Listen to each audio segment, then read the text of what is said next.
I want to be able to bring guys on, but I also want to be able to train them and work with them and teach them how to do a system. But my problem is I don't have a system that I could To that I would be teach. able to teach them. Right. Right.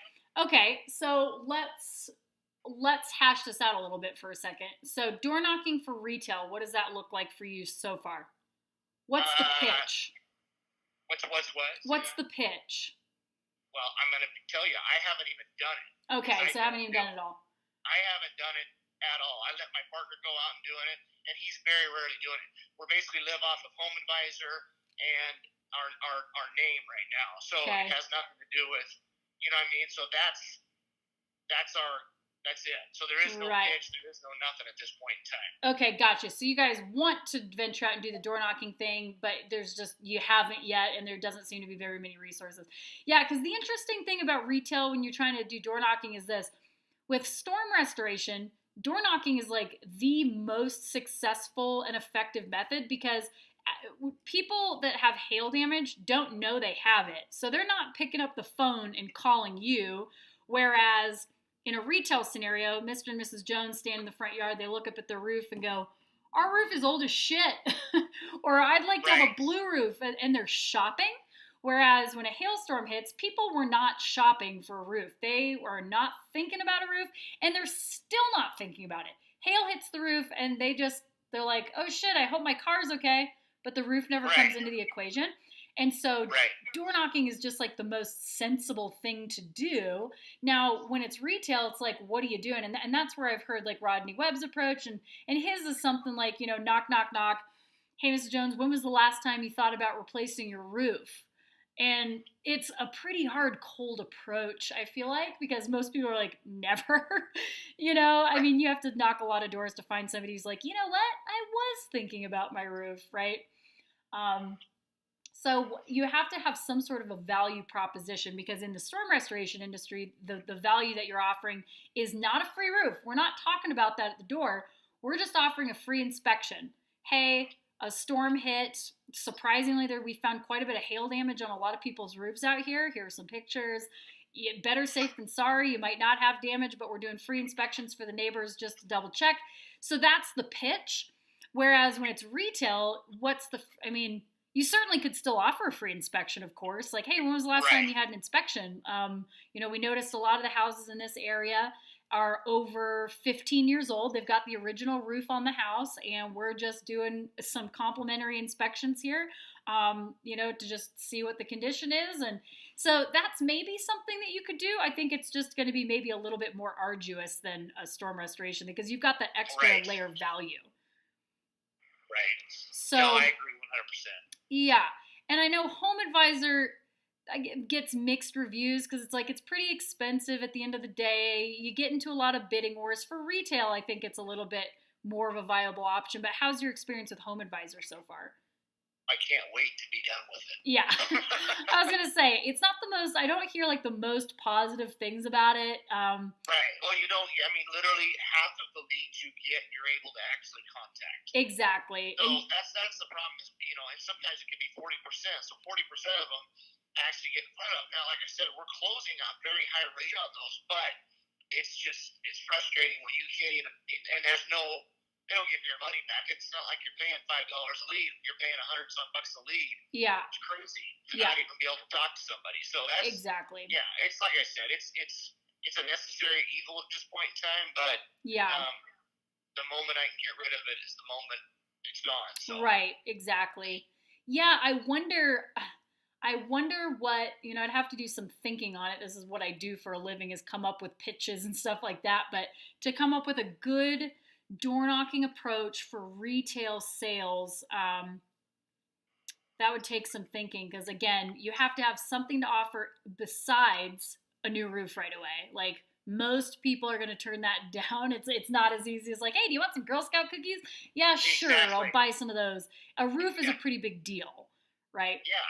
And it's not like something that's aesthetically pleasing, you know what I mean? It's not sexy. You don't call up your buddy and say, hey, come check out my new roof I got. Or my new kitchen. Right. Exactly. Yeah. And it's funny that you bring that up because there's a video that I made quite a long time ago, but it's on my YouTube channel. It's called I think it's just called Roofs Aren't Sexy or something. And it's like, people don't give a shit. Like, Nope. they don't. It's like, if I have to have it. The only reason I care about my roof is because it keeps water from damaging my TV. And that's pretty much where it begins and ends. So, exactly. Until it leaks, they don't care. It's just not a priority. That's right. And how do you go and cherry pick houses that are leaking? Like I said, what comes to mind is, okay, you go into a neighborhood where you have high value homes, but are maybe, 15, 20 years old. People still have money. This is something they care about. But again, it's still kind of a hard, cold sale for something that big, Yes.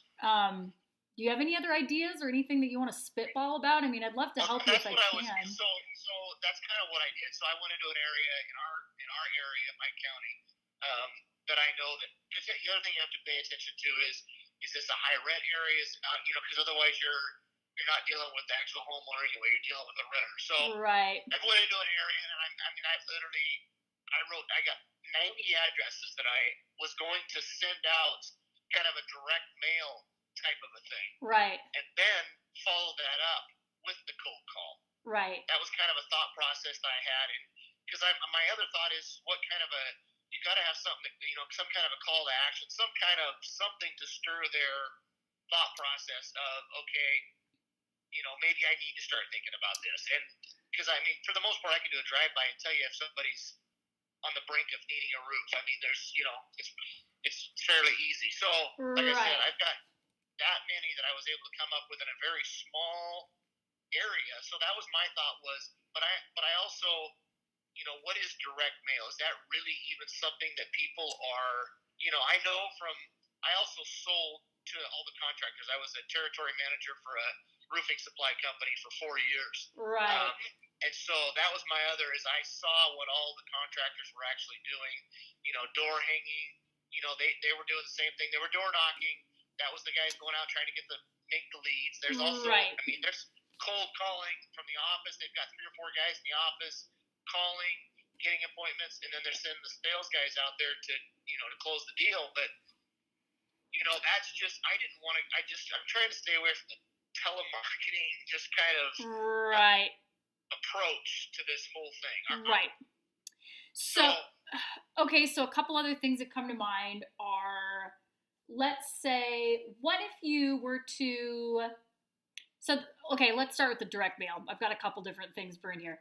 So the thing with direct mail is this: it can be effective, but 99% of the time, when somebody gets anything that doesn't look like it's a bill that is due or a Christmas card from grandma, they're just tossing it straight in the trash, right? Whether it's lawn care stuff or, you've got, this is a good time to sell your house. Like, it just kind of goes, if it's something that's not already on the top of your mind. If I was going, I might like to move 20 minutes closer to town, and then I got something in the mail that was like, this is a seller's market, it's a great time to list your house, then I might actually pay attention. But again, what are the odds that your customers are just sitting there in their houses going, I've been thinking about my roof, right? Right. So the direct mail, I don't think it's the most effective. I think what would be more effective than just blasting out a bunch of mailers would be to send out a mailer that's hand addressed, and inside it literally has a picture of your face, and it's like, hey, Mr. and Mrs. Homeowner, my name's Brian. I'm going to be coming through your neighborhood on between this date and this date because the average house in this neighborhood is 19 years old. And there's a decent chance with all the crazy moisture and stuff like that we get in the Pacific Northwest that your roof might be in need of replacing. And so I'm going to be doing complimentary free roof inspections between this date and this date. Look for my face. I'll be dropping by. So maybe, what's that? I said, that's actually, I like that, because then they don't feel like a stranger's walking up to the door. Right. It's like, literally, it's your face. And you can make it like a goofy picture, like, I'm going to be there. So that's something that could maybe potentially get you a little bit more of a response, assuming they open it, right? Assuming that they open it. Right. Now, the other thing is, yeah, and that's the hardest part. How do I get some? And that's why I said a hand addressed. Like, you'd sit down and hand address these things, and it doesn't have anything else. I already did it. I haven't sent them out yet, but I've already I already did actually do that. I hand wrote every one of them, so I have Perfect. a whole stack of them sitting there. Yeah, and so that is like something that'll add a little bit more of a personal touch. So you could certainly try that, and then when you do the door approach, it's like, "Hey, Mr. and Mrs. Jones, I don't. Did you get my face in the mail the other day?" You can make some sort of a joke, link it back to reminding them, and of course, if the mailers go out on Monday the 1st, you'd want to be out there by Friday the 5th or Saturday the 6th or something like that. You want to keep everything fresh. People are not paying attention and remembering that stuff. But the other thing would be, what if you linked up with HOA? What if you went into a neighborhood, you knew how old the houses were, and you came in and you said, "Hey, you asked if you could attend a meeting," and you basically pitch it to them and go, "Look, I'm a local, family-owned roofing contracting company, and I noticed that the roofs in this house or in this neighborhood are X amount of years old, and most of the houses are this old. I'd love to come through and give your homeowners free inspections just to see if they need to pay any attention to the roof or if it's time to get a free bid or something like that." You could certainly do something like that, and maybe HOA puts you in the newsletter or something. Those are just little things. Yeah, no, that's a good thought too. Right? And then what else? I'm trying to think. I wrote down a couple things. HOA, older homes, loan.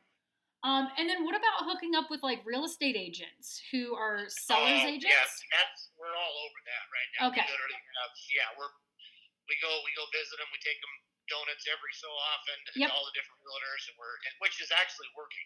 Yeah, So absolutely. that's another route that's going, and we're going to the property management places. We're doing all that. Oh, so. Yeah. Well, absolutely, because with sellers agents, like real estate agents, the first thing that a home inspector looks at is the roof and the foundation. So It's pretty important. Yep. And if you can be that one where the agent's like, "Hey, I've got a guy. Like if the roof needs to be replaced, I've got a guy. We use him on all of our stuff," and you're the person that they call, and that's a great opportunity there. New building construction, you could link up with a builder and be like, "Hey, I'd love to be your roofer." That's a great thing, an option as well.